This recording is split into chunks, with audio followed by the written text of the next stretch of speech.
Assalamualaikum warahmatullahi wabarakatuh. Saya Nur Muhammad Adipati, dosen pengampu mata kuliah pengantar akuntansi keuangan. Mata kuliah pengantar akuntansi keuangan merupakan mata kuliah 3 SKS pada semester 4 yang membahas ruang lingkup akuntansi, persamaan dasar akuntansi, pengenalan laporan keuangan dari jurnal umum hingga penutupan rekening dan penyesuaian kembali. Selain itu, mata kuliah ini juga membahas tentang akuntansi untuk piutang dan utang, pos transitoris dan antisipasi, persediaan barang dagang, proses akuntansi untuk persekutuan, organisasi perseroan terbatas, serta melakukan proses akuntansi untuk perseroan terbatas, utang jangka panjang, investasi jangka panjang atau obligasi dan saham. Setelah mengikuti pembelajaran ini, diharapkan mahasiswa mampu mengidentifikasi permasalahan yang berkaitan dengan proses pencatatan dan penyajian informasi keuangan, kemudian memberikan alternatif penyelesaian berdasarkan prinsip-prinsip akuntansi yang berlaku.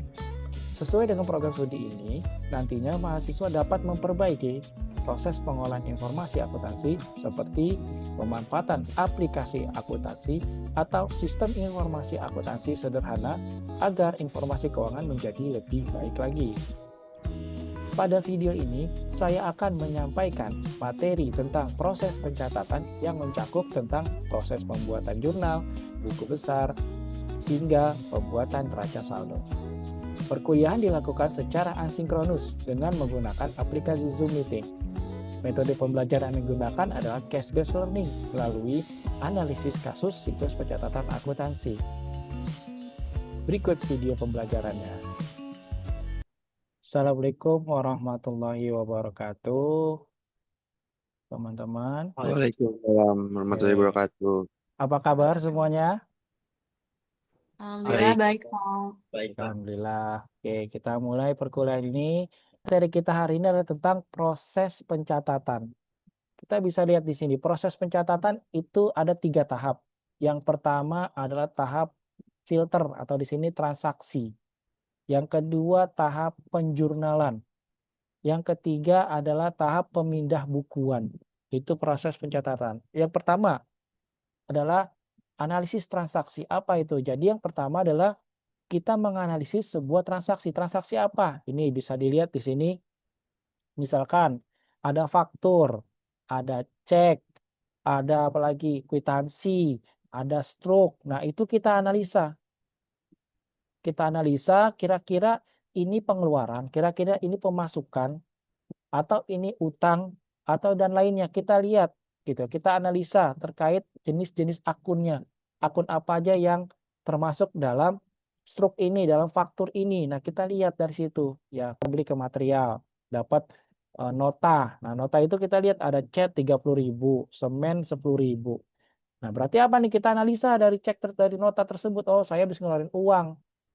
Berarti uang saya keluar gitu. Nah, itu kan pengeluaran. Nah, kita analisis transaksi di situ dulu pertama. Jadi tentukan jenis akun yang terkait dan dampak perubahannya di debit atau di kredit. Gitu. Itu tahap analisis transaksi. Gitu ya. Kita harus tahu nih penambahan, pengurangan gitu ya. Bertambah di mana, berkurang di mana.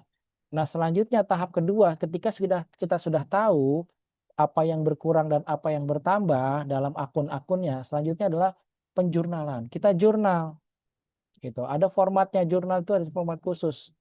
Ya, jadi mencatat data secara berurutan dalam jurnal umum. Jadi berurutan datanya berdasarkan tanggal gitu ya. Jadi kita urutkan, pertama hari ini kita beli apa, kita lihat tadi sudah dianalisis transaksi, kita masukkan ke jurnal. Oh, yang ini berkurang, yang ini bertambah. Oh, ini berarti ini di debit, ini di kredit berkurang. Oh, ini yang ini bertambah berarti di kredit. Ini yang berkurang berarti di kredit. Oh, yang ini bertambah berarti di kredit. Ini berkurang berarti di debit. Jadi jurnal itu adalah penempatan debit dan kredit setelah kita tahu ada penambahan dan pengurangan tadi di analisis transaksi.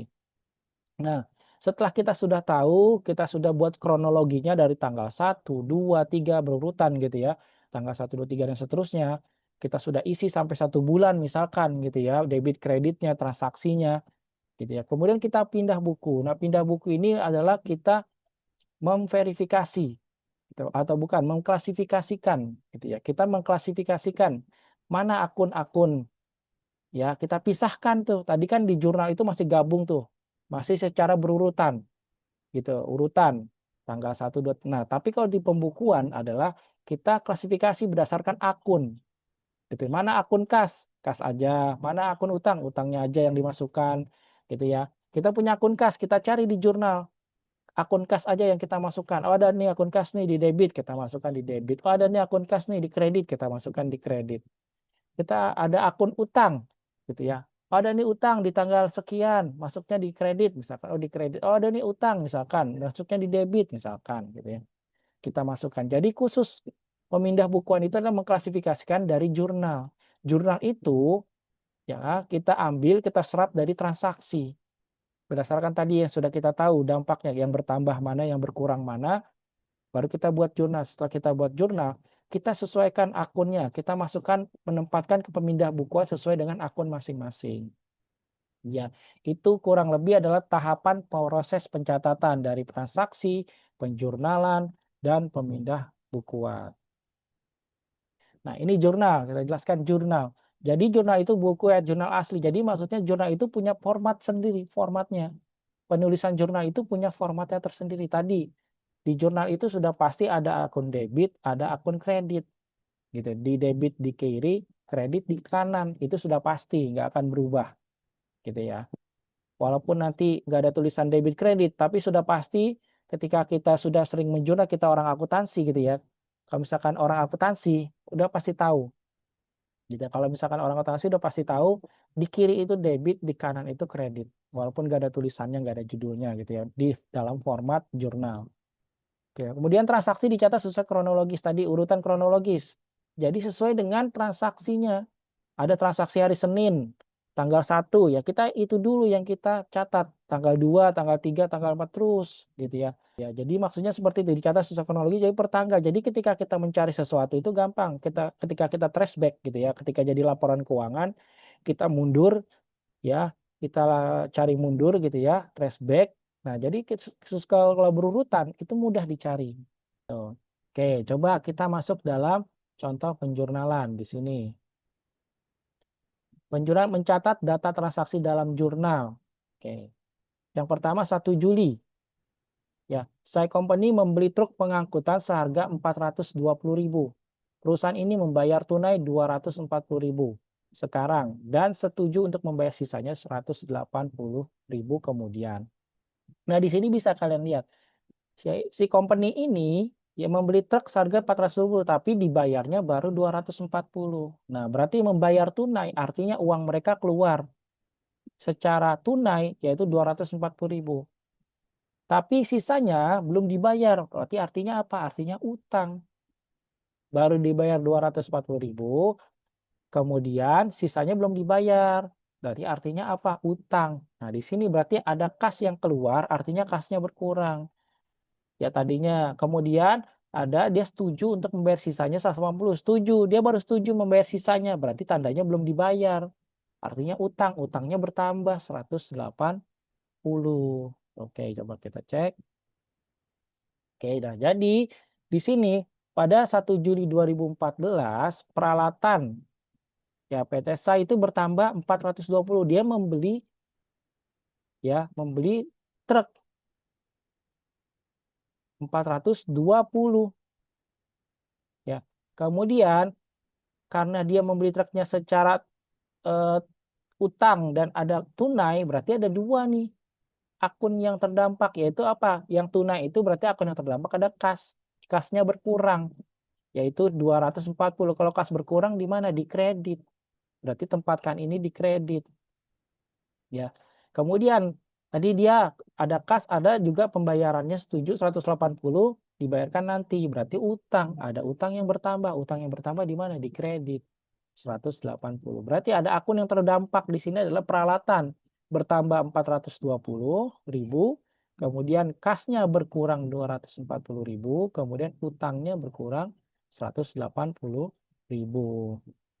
Nah, ketika kita total ini 420 debit.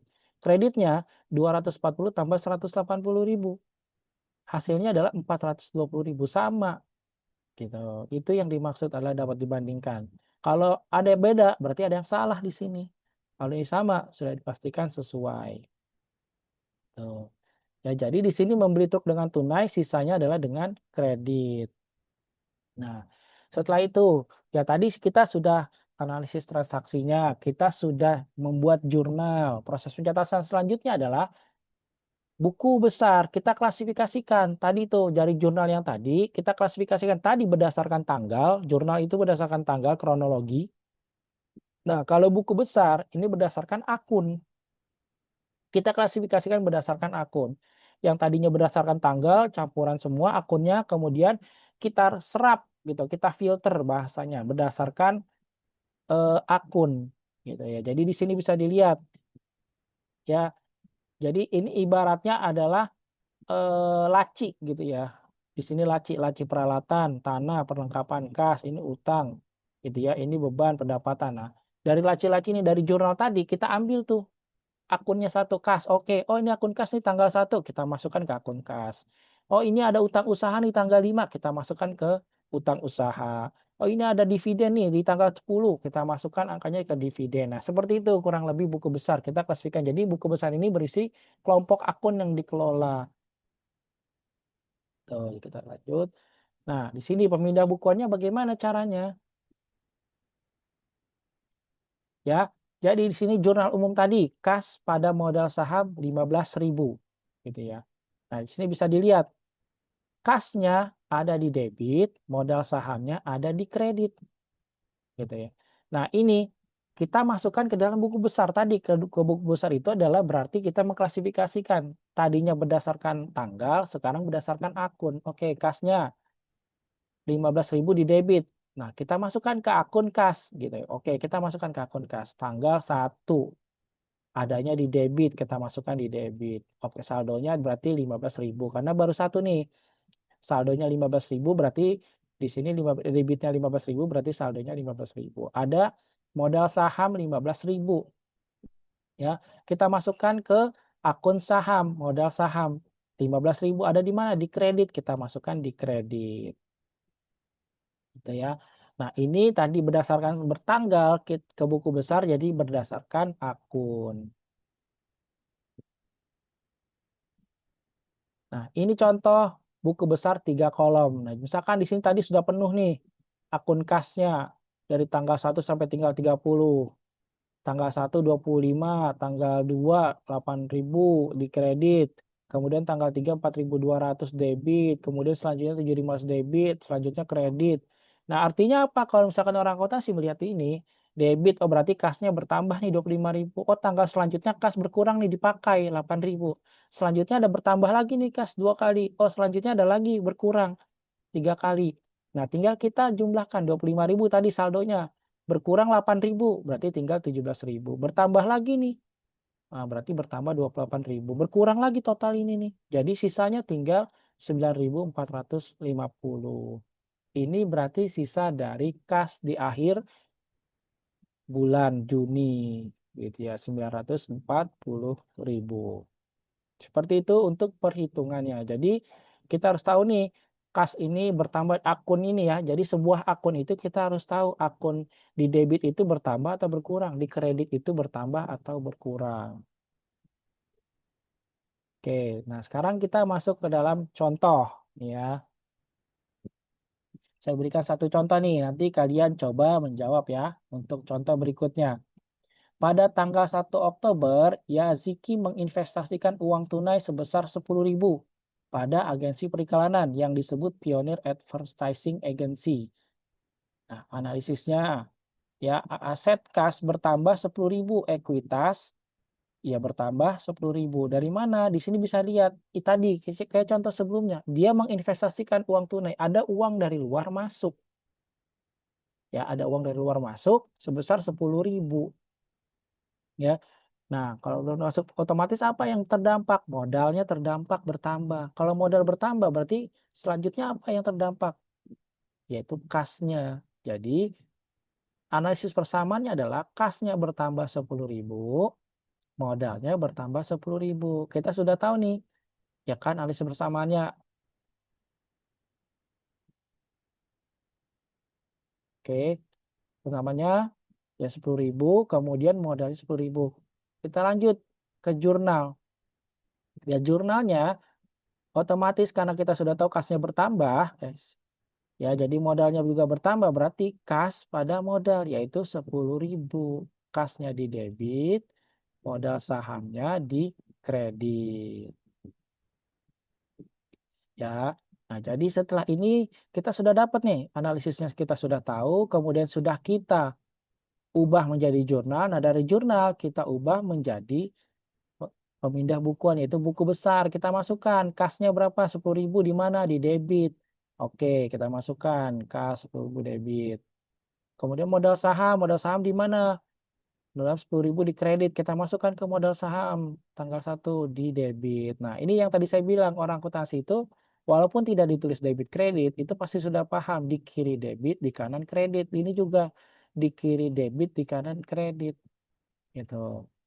Ya, jadi ketika sudah melihat begini berarti kiri debit nih sudah sesuai dengan ini. Dipindahkannya kas debit dipindahkan. Modal saham 10.000 ya di sini modal saham 10.000 di kredit. Oke. Ya. Oke, selanjutnya untuk slide selanjutnya ini pertanyaan yang akan coba kalian jawab ya. Yang pertama, pada tanggal 1 Oktober, Pionir membeli peralatan kantor seharga 5.000 dengan menandatangani wesel bayar senilai 5.000 berjangka 3 bulan, yaitu 12%. Ayo, siapa? Nurul, coba jawab Nurul. Bagaimana Baik, Pak. persamaan dasarnya dan jurnalnya?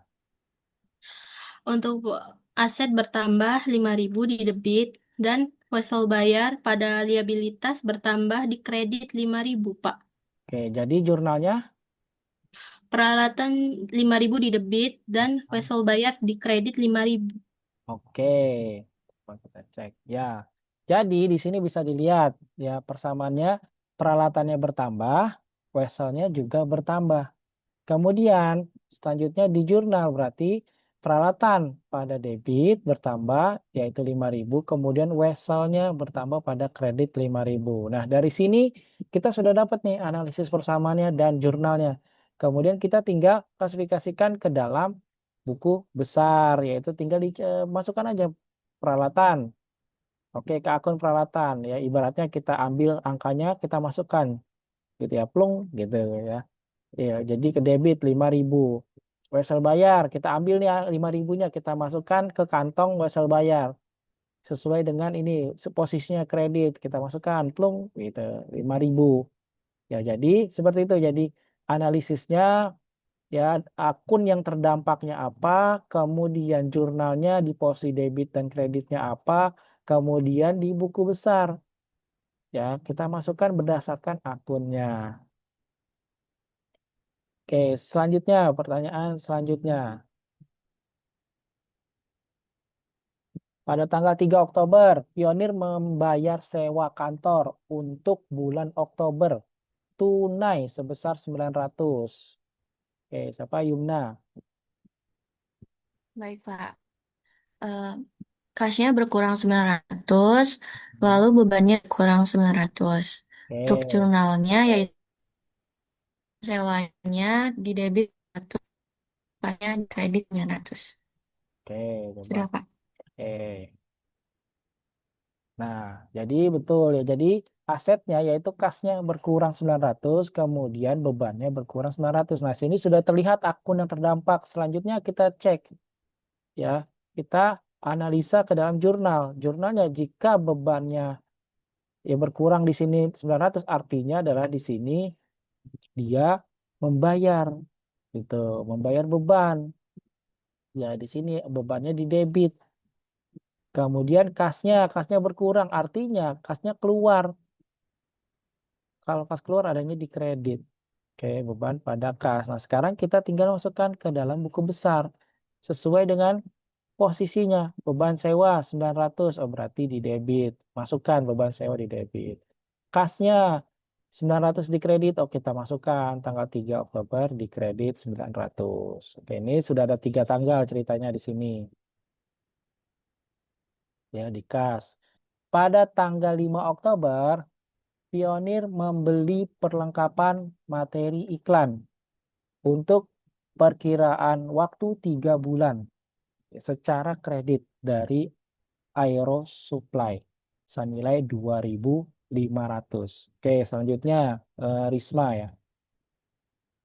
Mana Risma? Baik, Bapak. Izin menjawab. Persamaannya yaitu aset perlengkapan bertambah 2.500 dan liabilitas utang usaha bertambah juga 2.500. Nah, Oke. jurnalnya yaitu perlengkapan pada utang usaha sebesar 2.500. Oke, baik. Ya, di sini asetnya bertambah yaitu perlengkapan 2.500, utangnya bertambah 2.500. Nah, di sini akun terdampaknya sudah terlihat, sudah jelas. Nah, kemudian kita masukkan ke dalam jurnal. Jurnalnya dari perlengkapan pada utang usaha, yaitu debitnya 2.500 perlengkapan, utang usahanya 2.500 perlengkapan. Selanjutnya, kita masukkan, klasifikasikan ke dalam buku besar atau pemindah bukuan. Ya, perlengkapannya 2.500. Kita masukkan nih perlengkapan. Oh, debit kita masukkan ke debit perlengkapan. Utang usaha kita masukkan ke utang usaha perlengkapan. Utang usaha gitu ya akunnya. 2.500. Oke, sudah kita masing-masing. Terakhir, ya, pada tanggal 26 Oktober, Pionir memiliki utang gaji pada karyawannya sebesar 4.000 dan membayar kepada mereka dengan tunai. Oke, coba Akmal. Baik Pak, untuk aset pada kas berkurang sebesar 4.000 dan ekuitas berkurang sebesar 4.000 di beban. Oke, terus. Untuk misalnya beban gaji di debit sebesar 4.000 dan kasnya di kredit sebesar 4.000. Oke, oke, kasnya berkurang, bebannya juga mengurangi gitu ya, karena kita membayar utang kita nih, Bu, yaitu berupa apa beban gaji. Nah, pada sebelumnya, akhirnya di sini jurnal adalah beban gaji pada upah, yaitu 4.000 di debit dan di kredit. Ya, debitnya beban gaji, kreditnya itu kas. Selanjutnya, pemindah bukuan sama seperti tadi, kasnya kita pindahkan ke akun kas sesuai dengan posisinya kredit. Beban gajinya kita pindahkan ke akun beban gaji sesuai dengan posisinya debit. Oke. Nah, selanjutnya, nah, jadilah misalkan ini buku besar dalam 1 bulan, gitu ya. Sudah terpenuhi semua, ya, jurnal-jurnal tadi selama 1 bulan kita sudah klasifikasikan, pindahkan ke masing-masing akun.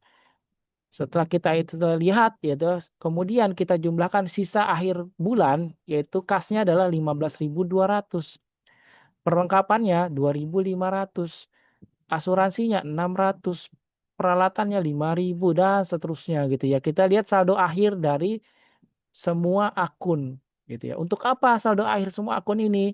Jadi tujuan kita membuat buku besar adalah selain mengklasifikasikan gitu ya, mengklasifikasikan dari per tanggal, kemudian kita klasifikasikan per akun, dan tujuannya apa klasifikasi per akun? Agar kita tahu saldo akhir dari akun kita, dari aset kita, dari modal kita, dari liabilitas kita berapa gitu. Nah, ini kita sudah tahu nih, kas kita 15.200 di akhir bulan, bukan ya, di akhir bulan maksudnya gitu ya.